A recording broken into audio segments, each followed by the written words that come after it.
जय हिंद। नमस्कार साथियों, कैसे हैं आप सभी लोग। उम्मीद करते हैं कि आप सभी लोग अच्छे होंगे और आपकी तैयारी जो है साथियों बिल्कुल अच्छी तरीके से चल रही होगी।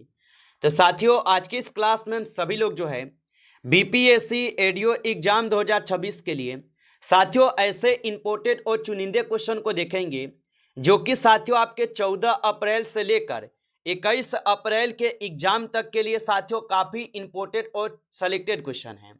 और साथियों आपका एग्जाम जो है 14 अप्रैल से स्टार्ट हो रहा है और 21 अप्रैल तक आपका एग्जाम की प्रक्रिया शुरू रहेंगे।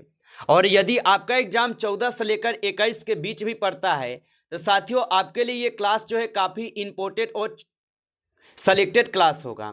तो आप इस क्लास को बिल्कुल अच्छी तरीके से देखिएगा। तो चलिए क्लास को स्टार्ट करते हैं। उनसे पहले यदि आप इस चैनल पे पहली बार जुड़े हैं तो आप जो इस चैनल को सब्सक्राइब कर लीजिए और सब्सक्राइब करके ऑल नोटिफिकेशन को ऑल पे दबा के जुड़ जाइए, जिससे कि जब भी कोई नई क्लास हो सबसे पहले क्लास का नोटिफिकेशन जो है आपके पास पहुंच सके।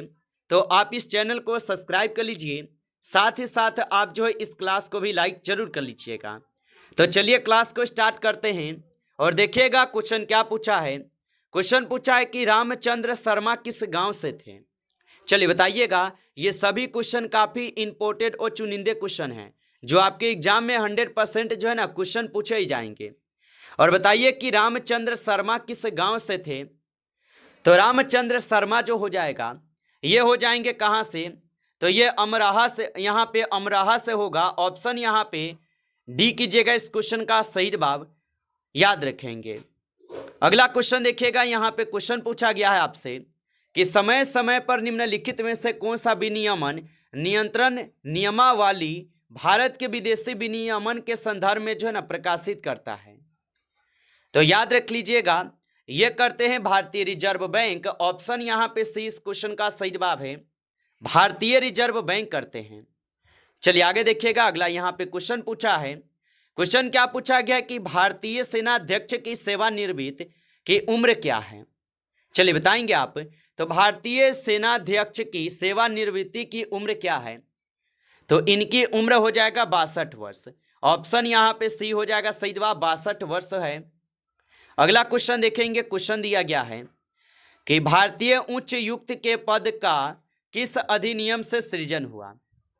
तो भारतीय उच्च युक्त के पद का किस यहाँ पे अधिनियम से सृजन हुआ, तो याद रख लीजिएगा ये भारत सरकार अधिनियम 1919 से हुआ है।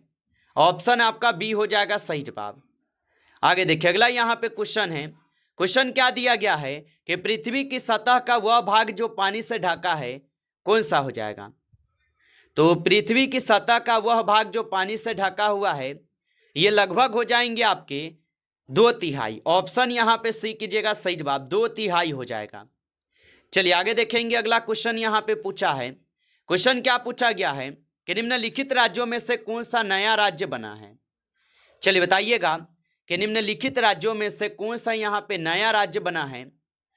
तो यहाँ पे तेलंगाना हो जाएगा। ऑप्शन डी कीजिएगा सही जवाब, तेलंगाना होगा। अगला क्वेश्चन यहाँ पे पूछा है आपसे। क्वेश्चन क्या पूछा गया है आपसे यहाँ पे कि किस अधिवेशन में होम रूल समर्थक अपनी राजनीतिक शक्ति का सफलतापूर्वक प्रदर्शन कर सके।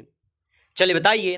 तो किस अधिवेशन में होम रूल समर्थक अपनी राजनीतिक शक्ति का सफलतापूर्वक प्रदर्शन कर सके, तो ये कर सके कांग्रेस के सन 1916 के लखनऊ अधिवेशन में। ऑप्शन ए यहाँ पे सही जवाब दिए गए हैं। आगे देखिए अगला यहाँ पे क्वेश्चन दिया गया है। क्वेश्चन क्या दिया गया आपका कि भारत की 2011 की जनगणना के अनुसार बिहार की कुल महिला साक्षरता दर क्या होती है। तो भारत की जनगणना 2011 की जनगणना के अनुसार बिहार की कुल महिला साक्षरता दर क्या थी।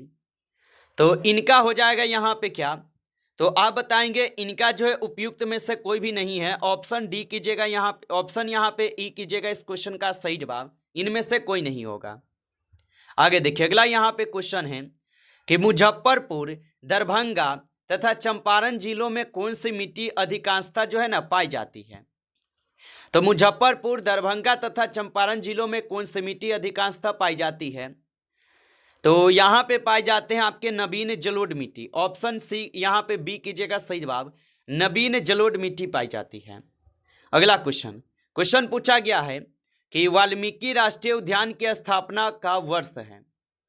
तो वाल्मीकि राष्ट्रीय उद्यान की स्थापना का वर्ष हो जाएगा, तो ये हो जाएंगे 1990। ऑप्शन यहाँ पे 20 सही जवाब है, 1990 होगा। आगे देखिए अगला क्वेश्चन यहाँ पे पूछा है। क्वेश्चन क्या पूछा है कि निम्न में से किसने बिहार में गिद्ध संरक्षण योजना शुरू की। चलिए बताएंगे, तो निम्न में से किसने बिहार में गिद्ध संरक्षण योजना शुरू की। तो ये शुरू किए थे वाल्मीकि टाइगर रिजर्व। ऑप्शन यहाँ पे जो है सी इस क्वेश्चन का सही जवाब है, वाल्मीकि टाइगर रिजर्व होगा। अगला क्वेश्चन यहाँ पे दिया गया है। क्वेश्चन क्या पूछा गया है कि बिहार के किस नगर में 1922 का भारतीय राष्ट्रीय कांग्रेस का वार्षिक अधिवेशन हुआ था। तो बिहार के किस नगर में 1922 का भारतीय राष्ट्रीय कांग्रेस का वार्षिक अधिवेशन हुआ था। तो ये हुए थे कहाँ पे, तो ये हुए थे गया में। ऑप्शन डी कीजिएगा, सही जवाब गया में हो जाएगा। चलिए आगे देखिए अगला यहाँ पे क्वेश्चन पूछा है कि 5 अक्टूबर 1926 को इनमें से किस नेता ने रांची के स्थानीय आर्य समाज भवन में खादी प्रदर्शनी का उद्घाटन जो है ना किया था। तो ये किए हुए थे आपके राजेंद्र प्रसाद। ऑप्शन ए सही जवाब है, राजेंद्र प्रसाद किए थे। आगे देखिए अगला क्वेश्चन यहाँ पे है कि बिरसा आंदोलन का धार्मिक चरित्र युवा बिरसा मुंडा पर इनमें से किसके प्रबल प्रभाव के कारण था। चलिए बताइए। और आप अभी तक इस क्लास को लाइक नहीं किए हैं तो आप इस क्लास को एक बार लाइक जरूर कर लीजिएगा। नए जुड़े हैं आप इस चैनल पे तो आप इस चैनल को सब्सक्राइब करके ऑल नोटिफिकेशन को भी ऑल पे दबा के जुड़ जाइएगा, जिससे कि जब भी कोई नई क्लास हो सबसे पहले क्लास का नोटिफिकेशन जो है आपके पास पहुंच सके। तो आप इस चैनल को सब्सक्राइब जरूर कर लीजिएगा। और बताइए कि बिरसा आंदोलन का धार्मिक चरित्र युवा बिरसा मुंडा इनमें से किसके प्रबल प्रभाव के कारण था। तो याद रख लीजिएगा आनंद पनरे के हो जाएगा। ऑप्शन ए सही जवाब है। अगला क्वेश्चन यहाँ पे है कि बाइनरी कोड में संख्या 7 लिखी जाती है। चलिए बताएंगे। तो बाइनरी कोड में संख्या 7 जो है लिखी जाती है, तो ये लिखी जाती है 111। ऑप्शन यहाँ पे 20 सही जवाब है, 111 होगा। आगे देखिए अगला यहाँ पे क्वेश्चन है कि INS विराट भारतीय नौसेना का एकमात्र वायुयान भारत 1959 में किस नाम से जो है ना रॉयल ब्रिटिश नेवी में जो है सम्मिलित किया गया था। तो याद रख लीजिएगा ये हो जाएंगे HMS हर्मिस। ऑप्शन ए यहाँ पे इस क्वेश्चन का सही जवाब है। आगे देखिए अगला क्वेश्चन है। क्वेश्चन क्या दिया गया है कि शरीर की प्रतिरोधक क्षमता से जुड़ा सबसे महत्वपूर्ण कोशिका इस प्रकार है। चलिए बताइएगा। तो शरीर की प्रतिरोधक क्षमता से जुड़ा सबसे महत्वपूर्ण कोशिका इस प्रकार हो जाएगा। तो आप बताएंगे ये हो जाएंगे कैसा, तो लिम्फोसाइट हो जाएगा। ऑप्शन यहाँ पे जो है सी इस क्वेश्चन का आपका बिल्कुल सही जवाब है, लिम्फोसाइट्स हो जाएगा, याद रखेंगे। चलिए आगे देखते हैं। अगला क्वेश्चन देखिएगा। क्वेश्चन यहाँ पे है कि पीयूष या पिट्यूटरी ग्रंथि स्थित होती है। तो पिट्यूटरी ग्रंथि जो है ये कहाँ पे स्थित होती है। तो ये स्थित होते हैं आपके कहाँ पे, तो आप बताएंगे मस्तिष्क में। ऑप्शन यहाँ पे डी सही जवाब है, मस्तिष्क में हो जाएगा। आगे देखिए अगला यहाँ पे क्वेश्चन है। क्वेश्चन क्या है कि निम्नलिखित में से डैश हमारे शरीर के तापमान को नियंत्रित करने के लिए सबसे जो है अधिक सक्रिय रूप से कार्य करता है। तो निम्नलिखित में से डैश हमारे शरीर के तापमान को नियंत्रित करने के लिए सबसे अधिक सक्रिय रूप से कार्य करता है।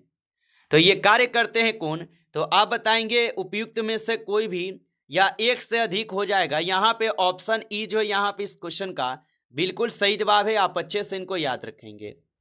आगे देखिए अगला क्वेश्चन दिया गया है। क्वेश्चन क्या है कि निम्न में से कौन सा पौधों में मौजूद होता है लेकिन जानवरों में नहीं। चलिए बताएंगे। तो निम्न में से कौन सा पौधों में मौजूद होता है लेकिन जानवरों में नहीं। तो याद रख लीजिएगा सेल्यूलोज हो जाएगा। ऑप्शन यहाँ पे सी सही जवाब है, सेल्यूलोज। आगे देखिए अगला क्वेश्चन यहाँ पे पूछा है। क्वेश्चन क्या पूछा है कि प्रकाश संश्लेषण निम्न में तेज हो जाता है। चलिए बताएंगे आप। तो प्रकाश संश्लेषण निम्न में तेज हो जाता है, तो ये तेज हो जाते हैं आपके लाल प्रकाश में। ऑप्शन यहाँ पे डी कीजिएगा, सही जवाब लाल प्रकाश में। चलिए आगे देखिएगा। अगला यहाँ पे क्वेश्चन है कि पराग कोश में होते हैं। चलिए बताइएगा कि पराग कोश में जो है होते हैं। तो पराग कोश में होते हैं क्या, तो याद रखेंगे परागकण होते हैं। ऑप्शन यहाँ पे सी सही जवाब है, परागकण होते हैं। आगे देखिए अगला क्वेश्चन है यहाँ पे कि जेल में कार्बन डाइऑक्साइड प्रवाहित करने पर बना सोडा वाटर है। तो जेल में कार्बन डाइऑक्साइड प्रवाहित करने पर बना सोडा वाटर हो जाएंगे। तो आप बताएंगे अम्लीय प्रकृति का होगा। ऑप्शन यहाँ पे सी सही जवाब है, अम्लीय प्रकृति का। आगे देखिए अगला यहाँ पे क्वेश्चन दिया गया है। क्वेश्चन क्या दिया गया है कि निम्न में से किस प्रकार की दवाई उत्पादन में इथाइल अल्कोहल का उपयोग जो है ना किया जा सकता है। तो निम्न में से किस प्रकार की दवाई उत्पादन में इथाइल अल्कोहल का उपयोग किया जा सकता है। तो याद रख लीजिएगा ये किए जा सकते हैं किसमें।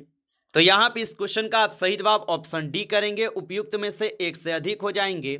ऑप्शन यहाँ पे डी इस क्वेश्चन का आपका सही जवाब दिया गया है। आगे देखिए अगला क्वेश्चन यहाँ पे दिया गया है। क्वेश्चन क्या दिया गया कि जिंक ऑक्साइड का साधारण रूप से किसके उत्पादन में उपयोग होता है। तो जिंक ऑक्साइड का साधारण रूप से किसके उत्पादन में उपयोग होता है।